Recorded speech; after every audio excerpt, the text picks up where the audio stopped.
반갑습니다. 김종훈입니다. 이번 시간에는 지지 대 지지, 묘가 미를 봤을 때 어떻게 해석 적용을 할 것인지에 관해서 한번 알아보도록 하겠습니다.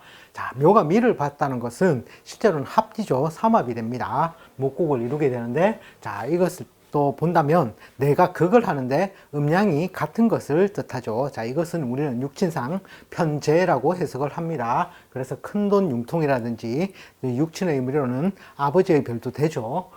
또는 사업적인 재산 뭐 이런 것들도 됩니다. 그리고 뭐 빌려서라도 갚을 수 있는 채무 이행의 능력으로도 보죠. 자, 그리고 12운성상 우리가 본다면 원래 지지는 천간의 의미하고는 좀 차이가 있습니다만 그래도 그 기운적인 양을 한번 비교해 볼 때 12운성을 한 번씩 참조해 볼 수는 있겠죠. 자, 12운성으로는 양지해듭니다. 자, 그 기운이 이제 목의 기운이 굉장히 쇠약해졌죠. 특히 이제 을목의 기운이 많이 약해진 상태라고 보시면 되겠습니다. 자, 그리고 12신살상으로는 화개살에 들어갑니다. 화개살은 화려한 것을 덮은 거죠. 왜? 재기와 복귀를 위해서 화려한 것을 감추고 이제 인내의 시간을 지나야 된다는 뜻을 가지고 있는 게 실제로는 화개살입니다. 그리고 또 신살상으로는 삼재에 들어가죠. 연으로 봤을 때 12신살은 연지를 보통 보고 개화로는 일지를 보통 보며 삼재는 연지를 보통 기준으로 본다라는 것이죠. 자, 그리고 묘는 방합으로 인묘진을 무리짓고 삼합으로는 해묘미를 무리짓습니다. 그죠? 그리고 육합으로는 부부의 합으로서 묘술 합을 하고 있죠. 그리고 충의 요소로서는 당유자가 존재를 하고 형의 요소로서는 쥐자자가 존재를 합니다. 그리고 파의 요소는 마로자, 그리고 해의 요소는 이거는 12신살의 육해가 아닙니다. 그냥 해살이라고 해서 육합을 방해하는 글자죠. 그 해는 용진자가 존재를 합니다. 왜? 묘술이 합을 하는데 이 진이 오면 수를 충하여서 날려버리니 즉 육합을 방해하는 인자라는 것이죠. 자, 그러면 미를 글자를 봤을 때 불안통묘의 인자는 실제적으로 어떤 글자를 봐야 되냐면은 이 토끼 묘자를 봐야 되겠죠. 왜? 묘미라야지만이 합이 되니까, 즉 합이 더 강성해질 수 있는 인자를 많이 가지고 있는 것이죠. 자, 그리고 이 축이라는 요소, 충의 요소를 잘 봐두셔야 될 것이고, 그리고 축술미 삼형사를 잘 봐두셔야 됩니다. 그리고 미에는 인묘가 되죠. 천간으로는 갑목이고, 그리고 개수가 있죠. 자, 이것을 지지로 내린다면 어떻게 되겠습니까? 갑은 인에 해당하고 개는 쥐자자에 해당을 한다는 것이죠. 자, 이런 글자들이 있다라는 것은 뭔가 문제 이런 것들이 사라짐으로 인해서, 즉 인묘라는 것은 유형에서 무용으로 사라짐을 뜻하죠. 즉 무덤 속에 들어간 것과 같으니 이 글자들도 굉장히 유념해서 봐두셔야 될 거라는 거죠. 그리고 만약 신묘일주라면 실제로는 오미가 공망이 됩니다. 그죠? 그리고 공망이라는 것은 비어에 있어서 시급히 메꿔야 되는 동작이 가해지지만 다 채워지지 않는다는 것이죠. 그리고 두세 번 손발이 가는 번거로움을 동반, 수반한다라는 뜻을 가지고 있습니다. 그죠? 자, 그것을 해석의 요인에 가미를 해주시고, 그리고 실제로는 지지 구성의 인자에 따라서 해석의 요인이 달라지게 된다는 것이죠. 자, 토끼 묘자가 있는데 예를 들어서 이 사람이 이 자자를 가지고 자묘 형살의 기운을 가지고서 실무적으로 형벌권을 준하는 직업 특성으로서 유능한 사람이었는데, 실무적으로 유능한 사람이었는데 이 미가 오니 어떻게 하더라는 거죠. 자, 자를 첨가하면 개수가 되죠.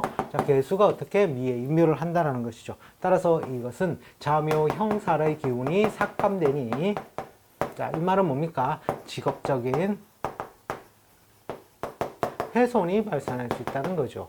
직업적인 훼손이 발생을 하고 거기에 따라서 그 다음에 뭘 하죠? 묘미 합을 하죠. 두 번째 합의 요소에 의해서 신생, 세일, 가담의 기운이 온다는 것이죠. 자, 그래서 뭔가 식구가 늘거나, 그죠? 뭐 재물을 봤으니 사업적인 요소로서 자기가 사업 분야에 가담을 한다 했을 때 그 이후의 삶은 어떻게 되나? 합탐 망화의 작용이 올 수 있으니 주의를 해야 되겠죠. 즉, 망실이죠, 망실.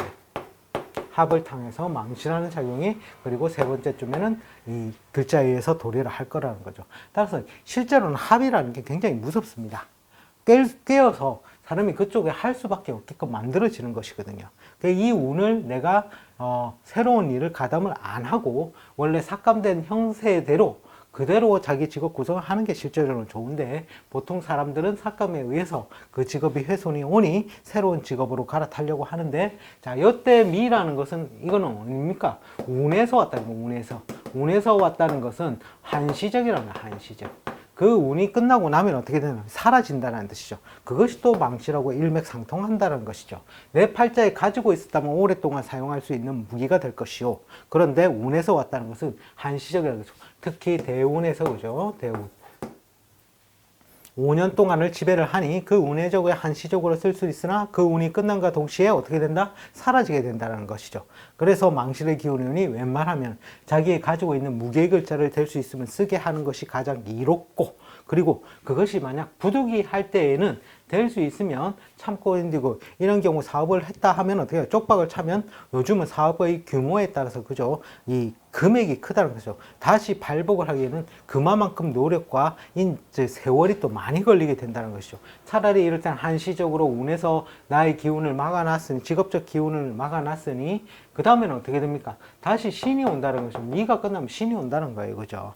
미가 아니면 오가 온다는 거죠. 오가 오게 되면 자묘 형살에서 오히려 더 힘들어지니, 그때는 어쩔 수 없이 20년 대운이니까 뭔가 직업적인 변화를 모색을 해야 되겠지만, 다른 글자에 좋은 글자가 있다면, 그런데 만약 신이 온다면 또 어떻게 되겠습니까? 나에게 또 형벌에 관련된 그런 건 오지만 어쨌든 직업적으로는 또 지자자를 써먹을 수 있는 인자가 또 될 수도 있다는 것이죠. 따라서 운의 영향력에 따라서 직업을 쓸지 안 쓸지도 대운에 의해서 결정이 난다는 것이죠. 신이 와서 딱 좋은 것은 또 아닙니다. 나중에 차후에 다시 또 이 설명을 드리면 또 나오게 되겠지만, 어쨌든 이 우리가 역학을 하는 목적이 뭡니까? 뭔가 물러섬이 있을 때 물러서고 나아가야 할 때는 나아간다는 것을 딱 보기 위한 것이죠. 따라서 우리가 볼 때 다음 해에 이제 안 좋은 것이 있다면 그것은 될 수 있으면은 맞게 만드는 것이 정답인 것이고, 그 다음 운에 훼손됨이 없이 자기의 글자를 무게로 잘 쓸 수 있다면 그때는 나아가게끔 우리가 코칭 시스템을 해줘야 되는 것이 바로 역학이라는 것입니다. 자, 다른 글자들은 앞에서도 계속 다뤄왔기 때문에 한번 이런 글자들의 동료가 어떻게 되는지 한번 생각들을 한번 해보시고 한번 적용을 해보시기 바랍니다. 특히 이제 묘미로 해서 합이 강해진다는 것은 내가 뭔가 이 일을 하고 있는데 또 다른 일을 또 벌린다는 개념도 실제로는 됩니다. 보통 그런 경우가 예를 들어서 묘미 합이 있는데, 그죠? 미가 왔다는 것은 이 묘미 합에서 미가 어떻게 됩니까? 형을 가하게 되겠죠. 형에 의해서 미가 삭감되는 작용이 오니 실제로는 진술충미가 다 형입니다. 축이라고 할까요?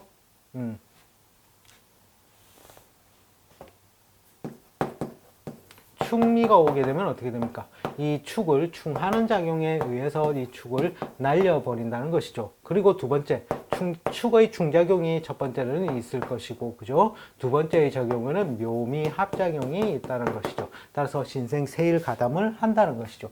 차라리 여기 미가 있다라면 이 사람은 좀 더 오랫동안 쓸 수 있는 인자가 되겠죠. 참고적으로 이 묘미 이런 식으로 합이 되어 있으면 요렇게 합은 충이 있을 경우에는 잘 합을 못 합니다. 그런데 이 미가 옴으로 해서 합작용이 생겨나게 되는 결과를 가지게 됩니다. 이런 경우는. 그러니까 팔자를 해석하실 때 지지의 글자라도 한 글자 한 글자 합충형의 의미를 한 번쯤 다 고려해 보시고 사주 해석을 한번 해보는 노력을 하시기 바랍니다. 자, 이번 시간에는 지지 대 지지, 묘가 미를 봤을 때 어떻게 해석 적용할 것인지에 관해서 한번 알아보았습니다. 시청해 주셔서 감사합니다. 다음 시간에 다시 또 찾아뵙겠습니다.